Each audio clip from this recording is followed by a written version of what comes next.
تو هم تا به حال از این شعارهای توخالی انرژی مثبت حالت به هم خورده؟ یعنی دقیقاً همون لحظه‌ای که داری از گرونی کمرشکن و حقوقی که کفاف اجارت رو نمیده استرس میگیری، از فکر آینده بچت، آموزش، بیماری والدین و هزار تا دغدغه واقعی خواب به چشمت نمیاد و احساس میکنی زیر بار مشکلات داری خفه میشی، یه دفعه یه ویدیوی انگیزشی توی اینستاگرام یا یوتیوب با یه موسیقی ملایم و تصاویر گل و بلبل میاد و میگه فقط فرکانستو مثبت کن، ثروت به سمتت جذب میشه. و تو فقط با خودت فکر میکنی این دیگه چه مسخره بازیه، دنیا داره از هم میپاشه و این میگه خودت رو گول بزن. خبر خوب این که تو تنها نیستی، اتفاقا تو سالم ترین آدم ممکنی، چون مغزت داره درست کار میکنه و داره نسبت به درد و مشکل واقعی واکنش طبیعی نشون میده. و خبر بهتر این که مارک منسن در کتاب همه چیز به فنا رفته، کتابی درباره امید، یه راه حل کاملا برعکس و انقلابی رو ارائه میده. اون ثابت میکنه که وسواس ما برای همیشه مثبت اندیش بودن قوی ترین سم برای روحیه ماست. در این ویدیو قرار دقیقاً یاد بگیریم که 1. چرا اکثر مواقع با تلقین‌های مثبت به آرامش نمیرسیم. 2. چطوری امید واقعی رو جایگزین شادی مصنوعی کنیم حتی در بدترین شرایط. و 3. یه تکنیک 3 مرحله‌ای عملی برای اینکه اضطرابمون رو نه با انکار بلکه با قدرتمند کردن خودمون مدیریت کنیم. این ویدیو برای کسایی هست که از حرفای پوچ خسته شدن و دنبال یه سلاح واقعی برای جنگ با زندگی میگردن.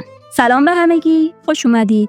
ما الان احتمالاً توی راحت‌ترین دوره تاریخ بشری زندگی می‌کنیم، درسته؟ فکر کنید یه گوشی داریم که غذا، تاکسی، خرید و همه چی رو دم در خونه میاره. خونمون گرم و امنه.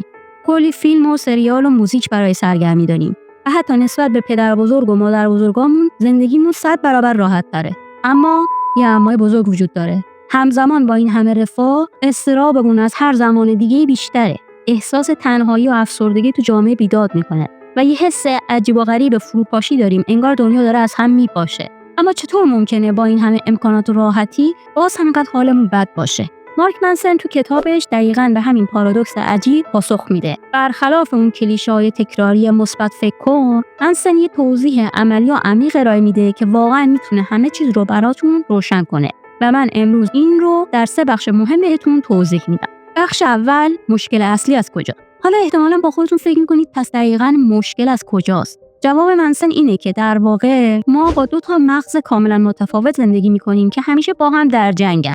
منسن اسم این 2 رو میذاره مغز احساسی و مغز فکری. اگه یادتون باشه تو ویدیو قاتل تصمیم گیری‌های تو که قبلا منتشر کردم، کانمن هم تو کتابش به این موضوع اشاره کرده بود. پس 2 تا مغز داریم، مغز احساسی و مغز فکری. مغز احساسی مثل یه غارنشین احساساتی قدیمیه. میلیون‌ها ساله که وجود داره و فقط یه کار بلده: از درد فرار کن، به سمت لذت برو. سریع، قدرتمند و کاملا غریزی. اما مغز فکری مثل یه دانشمند جوان و باهوش اما تازه کاره. منطقیه، برنامه‌ریزی بلده، اما در مقابل مغز احساسی قدرت چندانی نداره. این جنگ رو توی زندگی روزمره حتما تجربه کردی. مغز فکرت میگه باید بری ورزش کنی، برای آینده پسنداز کنی و از اسکرول بی پایان اینستاگرام دست بکشی. اما مغز احساسی فریاد میزنه نه، استراحت کن، یه پیتزا سفارش بده و این ویدیو بامزه رو نگاه کن و حدس بزن کدومشون معمولاً برنده میشه.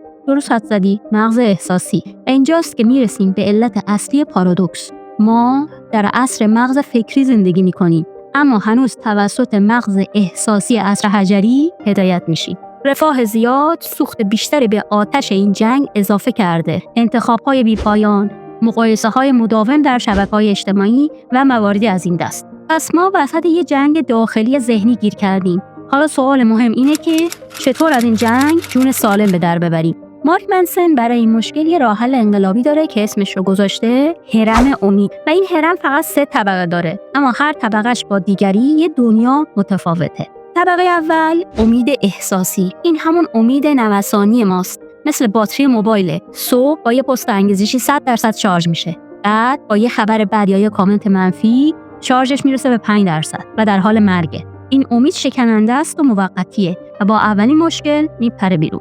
طبقه دوم، امید فرایندی. اینجا قضیه جالب میشه. این امید بر اساس عمل ساخته میشه، نه احساس. یعنی میگه حالم بده اما دارم حرکت میکنم. 90% آدمای موفق اینجا یه هرم زندگی میکنن. و طبقه سوم امید فضیلت. این اوج کاره. اینجا امید یه انتخاب اخلاقی میشه. انتخاب و امید حتی وقتی هیچ مدرکی نیست و همه چیز داره بد پیش میره و آدمای دور و برت کاملا ناامیدن. این سطح رهبران واقعی و انسان‌های تحول آفرینه. حالا یه سوال حیاتی. تو الان کدوم طبقه ای؟ اگه امیدت با هر اتفاقی بالا و پایین میره، احساسی هستی. اگه شرایط خوب نیست اما باز هم عمل میکنی، فرایندی هستی. و اگر امید رو مثل یک اصل اخلاقی انتخاب میکنی، فضیلتی هست. به 5 تصمیم آخر زندگی نگاه کن. اونها بر اساس احساس لحظه‌ای بوده یا فرایند منطقی یا اصول اخلاقی. اگه تا اینجا همراه بودی، تا چند دقیقه دیگه یه تکنیک عملی یاد میگیری که میتونه تو رو یه طبقه ببره بالاتر. خب حالا که فهمیدیم مشکل از کجاست و هرم امید رو شناختیم، بریم سراغ عملی ترین قسمت. چطور اینو تو زندگیمون اجرا کنیم. منسن 4 قدم عملی رو معرفی میکنه. قدم 1، با درد سازنده دوست شو. یادت باشه همه دردها بد نیستن. مثلا درد ورزش کردن منجر به سلامتی و اعتماد به نفس میشه. درد نگفتن احترام به خودت رو همراه داره. درد یادگیری چیز جدید رشد مهارت رو به همراه داره. قدم 2، محیطت رو حد کن، نه ارادت رو. ارادت مثل باتری موبایله، تموم میشه. راه حلش چیه؟ راه حلش اینه: میخوای کمتر شبکه‌های اجتماعی ببینی؟ اپ‌ها رو از روی صفحه اول موبایلت حذف کن. میخوای بیشتر کتاب بخونی؟ یک کتاب همیشه روی میزت باشه. میخوای سالمتر غذا بخوری؟ تنقلات موضوع رو تو خونه نیار. حقه اینه: تو راستش با مغز احساسی داری مذاکره میکنی، نه جنگ. قدم 3، پاسخ رو بگیر، نه مقصر رو. این مهمترین ذهنیت سازه. ذهنیت قدیم میگه تقصیر کی بود؟ ذهنیت جدید میگه حالا که این اتفاق افتاده من چه پاسخی میتونم بدم؟ مثلا پیام منفی گرفتی؟ پاسخش اینه که یه نفس عمیق بکش، بعد جواب منطقی بده. پروژه رد شده؟ بپرس چه چیزی از این شکست میتونم یاد بگیرم. روز بدی داشتی؟ یه لیست کوچیک از چیزای خوب امروز رو بنویس. و قدم 4، معنا رو بساز و منتظرش نشین. معنا مثل عضله است، نه مثل هدیه. مثلا روزانه 3 کار کوچیک انجام بده. یه نفر خوشحال کن، حتی شده با یه تشکر ساده. یه چیز کوچیک یاد بگیر، حتی اگر 5 دقیقه ویدیوی آموزشی باشه. و به یه چیز ارزشمند کمک کن، حتی اگر مثلا تمیز کردن یه بخش کوچیکی از خونه باشه. جادوی این کار این هستش که بعد از 30 روز مغزت باور میکنه که تو آدم معناداری هستی. خلاصه کل ماجرا اینه: دنیا واقعا گاهی افتضاحه. زندگی سخته، این رو که همه میدونیم. اما یه راز وجود داره: سخت‌ترین و شجاعانه ترین کار تو این دنیای آشفته انتخاب یک امید عاقلانه است. نه امید کورکورانه، امیدی که با چشم باز انتخاب میکنی. همون امیدی که میگه میدونم ممکنه جواب نده، اما من به خودم و ارزش‌هام متحدم، پس ادامه میدم. این پایان کار نیست، این شروع شیوه جدید زندگیته. از فردا هر وقت احساس کردی همه چیز داره میریزه، یادت باشه قدرت در انتخاب توئه. انتخاب این که به حرکت ادامه بدی. مهم نیست چقدر آهسته، مهم این هستش که ادامه بدی. حالا بریم سراغ مهمترین قسمت، یعنی نظر شما. کدوم بخش از این مباحث براتون مفیدتر بود؟ بحث مغز احساسی و فکری، هرم امید و 3 سطحش، یا 4 قدم عملی؟ دوستان، من تازه این کانال رو شروع کردم و هدفم این هستش که بتونم محتوای بهتری براتون تولید کنم. هر نظر شما مثل یک راهنمایی ارزشمند برام میمونه. پس اگر دوست دارین بهم کمک کنید محتوای بهتری بسازم، کامنت بدین.